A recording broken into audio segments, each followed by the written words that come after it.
ഇടുക്കി ഉപ്പുതറയ്ക്ക് സമീപം കല്ലാറ്റുപാറയിൽ ജീപ്പ് ഒഴുക്കിൽപ്പെട്ടു. വാഗമണിൽ നിന്നെത്തിയ വിനോദസഞ്ചാരികളാണ് അപകടത്തിൽപ്പെട്ടത്. വാഹനത്തിലുണ്ടായിരുന്ന 4 പേരെ നാട്ടുകാർ രക്ഷപ്പെടുത്തി.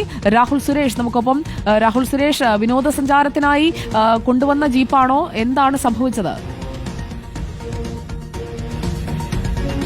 സുജയപാർവതി, ഇടുക്കി ജില്ലയിൽ ഇന്ന് അതിശക്തമായ മഴയാണ് ലഭിച്ചത്. ഇപ്പോഴാണ് ഒന്ന് തോർന്നു നിന്നത്. ഉപ്പുതറയിലെ കാര്യം നോക്കുകയാണെങ്കിൽ ഉച്ചയ്ക്ക് 12 മണി മുതൽ 4 മണി വരെ അതിശക്തമായ മഴ തുടർച്ചയായി ലഭിച്ചു എന്നതാണ് ഏറ്റവും പ്രധാനപ്പെട്ട കാര്യം. അതുകൊണ്ട് തന്നെ ചെറിയ തോടുകളിൽ ഉൾപ്പെടെ വലിയ മലവെള്ളപ്പാച്ചിലുണ്ടായിരുന്നു. അതിന്റെ ഭാഗമാണ് ഈ കല്ലാറ്റുപാറയിലും ഉണ്ടായത്. കല്ലാറ്റുപാറ ഒരു വെള്ളച്ചാട്ടം കൂടിയാണ്. ഈ വെള്ളച്ചാട്ടത്തിൽ വിനോദസഞ്ചാരത്തിനെത്തിയ ആളുകളാണ് ഒഴുക്കിൽപ്പെട്ടിട്ടുണ്ടായിരുന്നത്. ഈ വാഹനത്തിൽ 4 പേരായിരുന്നു ഉണ്ടായിരുന്നത്. പക്ഷേ വാഹനം ഒഴുകി പോകുമ്പോഴും ഇവർ സെൽഫി എടുക്കാൻ വേണ്ടി വാഹനത്തിനുള്ളിൽ തന്നെ ഇരുന്നു എന്നാണ് നാട്ടുകാർ പറയുന്ന ഏറ്റവും പ്രധാനപ്പെട്ട കാര്യം. ഏതാണ്ട് 100 മീറ്ററോളം ഈ വാഹനം ഒഴുകി പോകുകയും ചെയ്തു. അത് കണ്ട നാട്ടുകാരാണ് വടം ഉപയോഗിച്ച് ഈ വാഹനം വലിച്ച്